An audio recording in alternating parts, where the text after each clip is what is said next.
Damai sejahtera Allah yang melampaui segala akal, itulah yang memelihara hati dan pikiranmu di dalam Kristus Yesus Tuhan kita.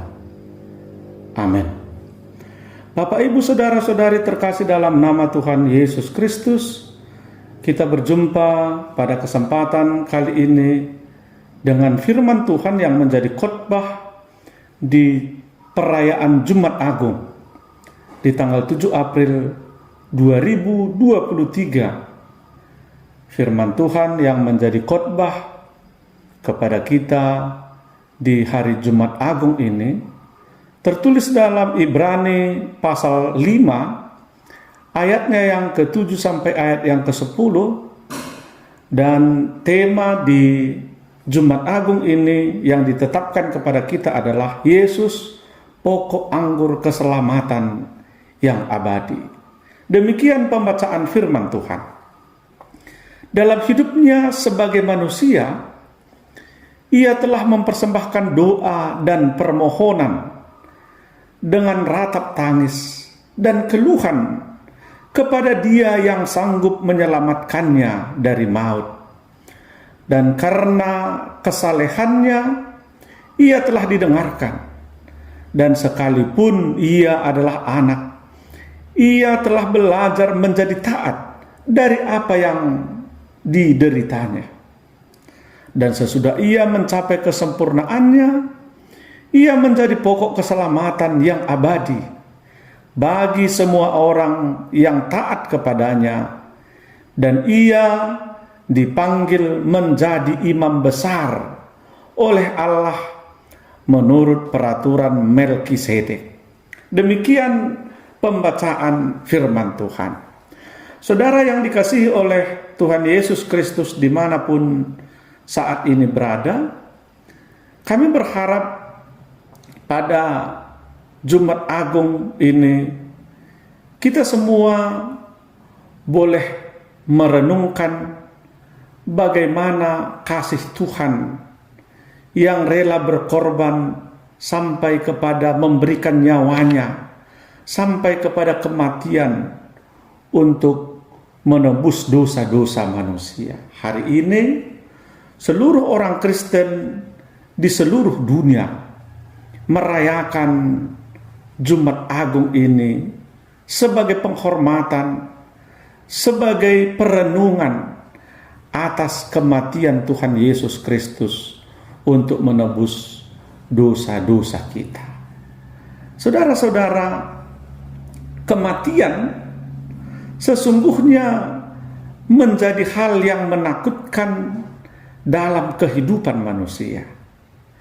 Kalau kita mau jujur, siapapun manusia yang ada di dunia ini, baik ketika dia masih anak-anak, atau ketika saat ini sudah menjadi dewasa, atau sudah tua renta sekalipun, secara umum, secara kemanusiaan pasti akan takut menghadapi kematian. Ketakutan itu, saudara-saudara, adalah sebuah hal yang manusiawi, sebuah hal yang wajar dalam kehidupan manusia. Walaupun kita ciptaan Tuhan, seharusnya kapanpun kematian itu akan tiba kepada kita, kita harus siap dengan iman kepada Tuhan Yesus Kristus dalam kehidupan kita.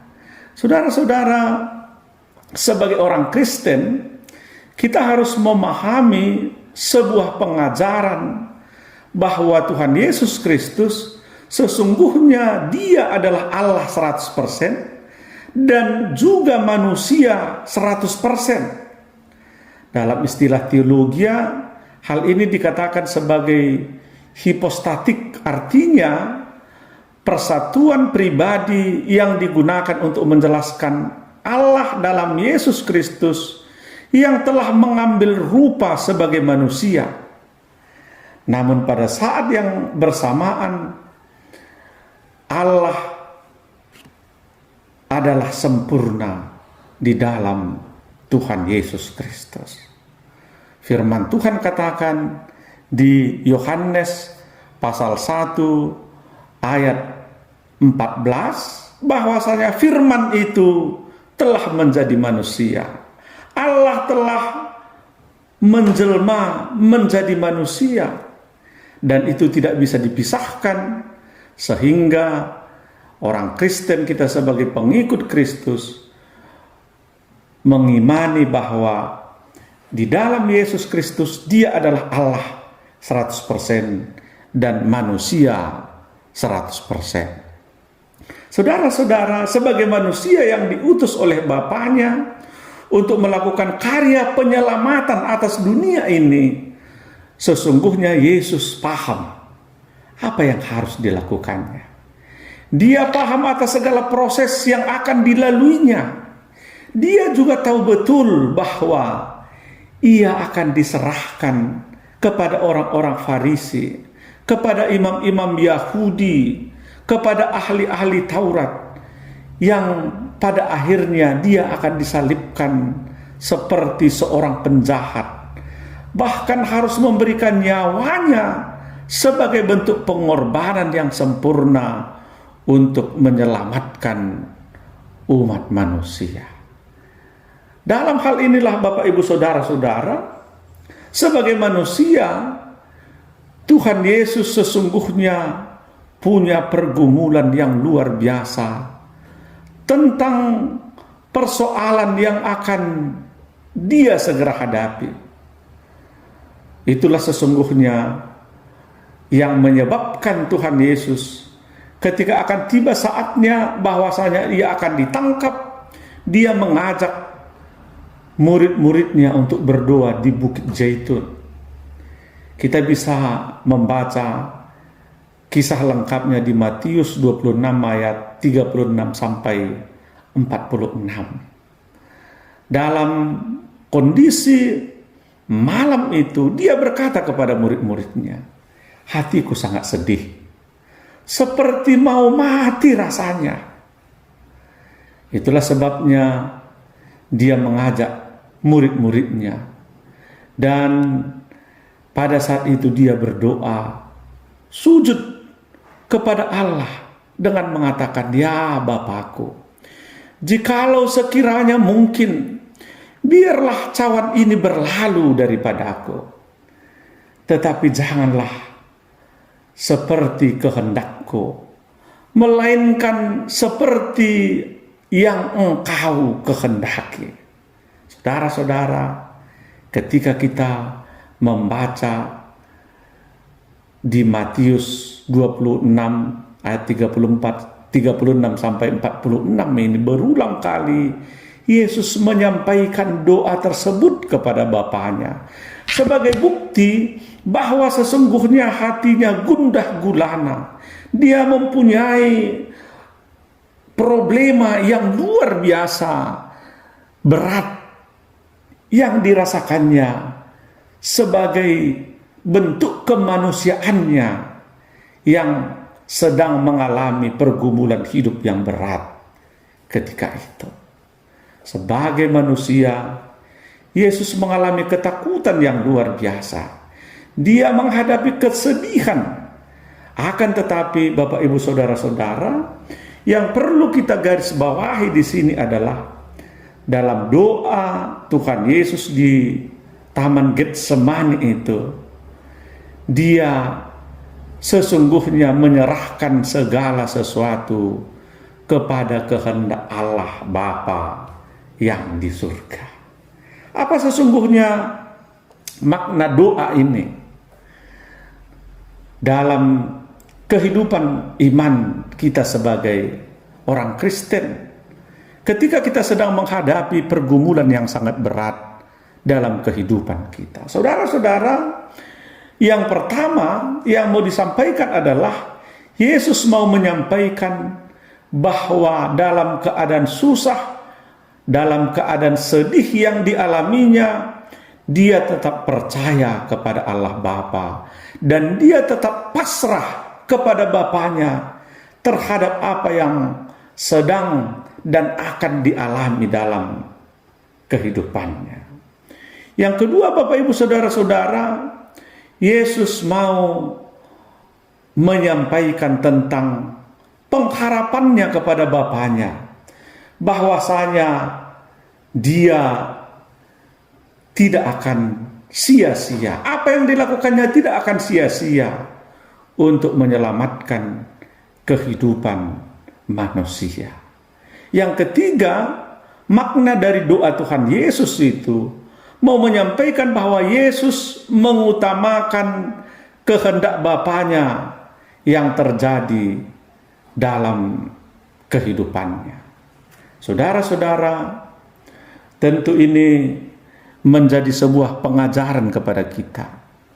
Bagaimana ketika kita bergumul tentang persoalan yang sangat berat, bahkan seperti yang dialami oleh Tuhan Yesus ini ketika saatnya akan segera tiba menghantarnya kepada kematian, masih tetap di dalam doa, di dalam kepasrahan, di dalam pengharapan, dan meminta kehendak Tuhan yang terjadi di tengah-tengah kehidupannya.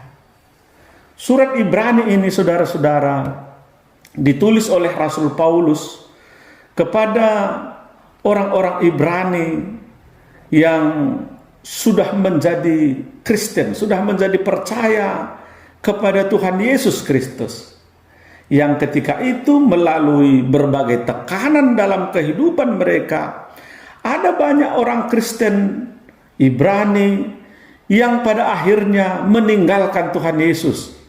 Kita bisa baca di Ibrani 10 ayat 32 sampai 38. Meninggalkan Tuhan karena berbagai kesengsaraan, berbagai tekanan kepada jemaat gereja, jemaat Kristen pada saat itu. Tentunya surat Rasul Paulus ini tetap menjadi relevan kepada kita pada saat ini, saat kita sedang merayakan Jumat Agung, saat kita sedang merayakan bagaimana Tuhan Yesus Kristus mau rela berkorban sampai kepada kematian untuk menebus dosa-dosa kita. Tentu kita harus banyak merenung, saudara-saudara, bagaimana kita telah menerima kasih dan pengampunan Tuhan di dalam kehidupan kita, sehingga kita benar-benar dengan sungguh-sungguh mau mengimani pengorbanan Tuhan Yesus itu untuk menyelamatkan kehidupan kita. Tema kita di Jumat Agung ini dikatakan Yesus pokok keselamatan yang abadi. Melalui pengorbanan Tuhan Yesus memberikan keselamatan yang abadi kepada setiap orang yang percaya kepadanya. Tentu Tuhan Yesus mau mengajarkan kita melalui kitab Ibrani ini, yang pertama, bahwa apapun persoalan yang kita hadapi di tengah-tengah kehidupan kita, mari menghadapi setiap pergumulan dengan doa kepada Tuhan Yesus. Saudara-saudara, di ayat 7 kita membaca tadi, dikatakan di sana, dalam hidupnya sebagai manusia ia telah mempersembahkan doa dan permohonan dengan ratap tangis dan keluhan kepada Dia yang sanggup menyelamatkannya dari maut, dan karena kesalehannya ia telah didengarkan. Ini menunjukkan kepada bagaimana Tuhan Yesus Kristus berdoa di Taman Getsemane tadi tentang tantangan, tentang penderitaan yang akan dihadapinya. Dikatakan di sini doa Yesus didengarkan. Bapak, Ibu, saudara-saudara, apakah makna doa Yesus didengarkan? Doa Yesus yang didengarkan bukan dalam pengertian bahwa Allah menyingkirkan semua hal yang berhubungan dengan kematiannya. Tetapi yang mau disampaikan adalah bahwa Allah memberikan pertolongan kepada Yesus yang mengalami segala penderitaan yang ditetapkan baginya. Saudara-saudara, ini menjadi suatu hal yang menguatkan dalam kehidupan kita. Kenapa? Karena ada kalanya ketika kita menghadapi berbagai pencobaan di tengah-tengah kehidupan kita, kita datang berdoa dengan sungguh-sungguh kepada Tuhan, seperti doa Tuhan Yesus tadi. Namun kita merasa seolah-olah doa itu tidak didengar, karena apa yang kita khawatirkan tetap terjadi. Saudara-saudara, pada saat-saat semacam ini, kita harus ingat bahwa Yesus telah diuji dengan cara yang sama, bahwa Allah akan memberikan kasih karunia-Nya kepada kita untuk mengalami penderitaan yang diizinkan dalam kehidupan kita.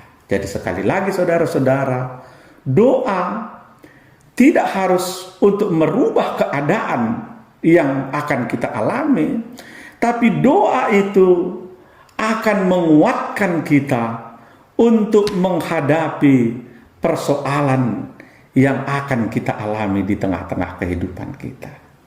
Karena itu, hadapilah semua pergumulan kita dengan tetap berdoa kepada Tuhan. Apapun beban kita, apapun pergumulan kita, hendaknya kita selalu sampaikan kepada Tuhan. Di Matius 11 ayat 28 sampai 30 firman Tuhan berkata, "Marilah kepadaku semua yang letih lesu dan berbeban berat, aku akan memberikan kelegaan kepadamu.